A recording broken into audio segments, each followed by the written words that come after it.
Chers internautes, chers compatriotes, je viens rapidement faire une petite vidéo pour vous donner un texte qui n'est absolument pas connu de l'ensemble des Français.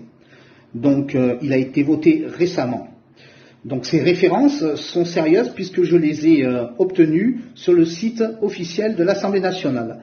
Cette loi est la loi numéro 2020-1379 du 14 novembre 2020, autorisant la prorogation de l'état d'urgence sanitaire portant sur diverses mesures de gestion sanitaire.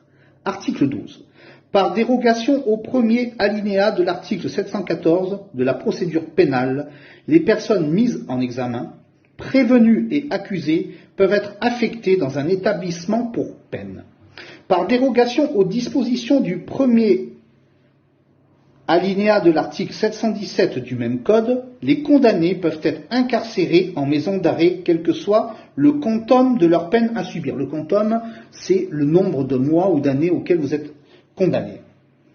Les personnes condamnées et les personnes mises en examen, prévenues et accusées, placées en détention provisoire, peuvent, et c'est là que c'est important, sans l'accord des autorités judiciaires compétentes, être incarcérés ou transférés dans un établissement pénitentiaire à des fins de lutte contre l'épidémie de Covid-19.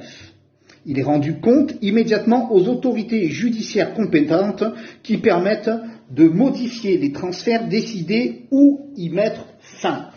Mais quelle catastrophe cette loi! Donc ce qui veut dire que pour les non-vaccinés qui refusent d'entrer dans le cadre de la loi du pass sanitaire, eh bien maintenant les peines de prison peuvent être réelles, concrètes, elles peuvent s'appliquer. Les policiers peuvent venir d'un moment à l'autre frapper chez vous et vous amener en détention sans qu'un juge ne vous ait vu, sans que l'autorité judiciaire soit informée. Quel scandale! Est-ce là une démocratie? Je crois que la Ve République, et notamment la démocratie actuelle, a cessé d'exister et on a transformé cette démocratie en république communiste, socialiste, soviétique. Voilà, nous sommes rentrés dans une époque stalinienne.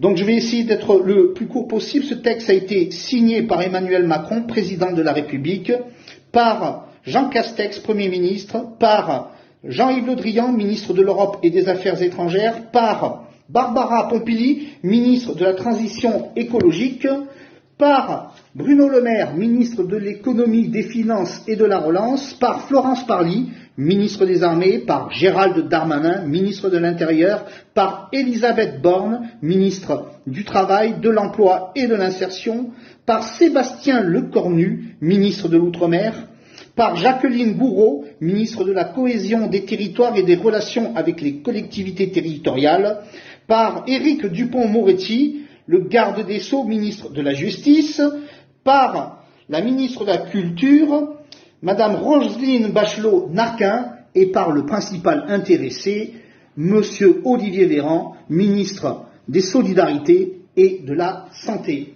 Nous sommes dans un scandale pur et simple.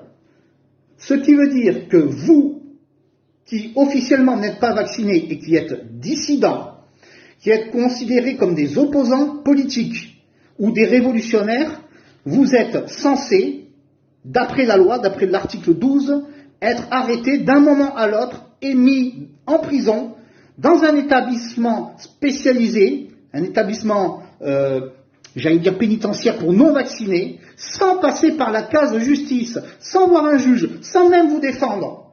Réalisez le danger d'une telle mesure. Et je voudrais m'adresser surtout aux Français qui doutent, qui ne croient pas en ce que je dis ou qui ne veulent pas entendre la vérité. Allez sur le site officiel de l'Assemblée nationale, tapez les références du texte et vous verrez, vous pourrez trouver ce que je suis en train de vous dire.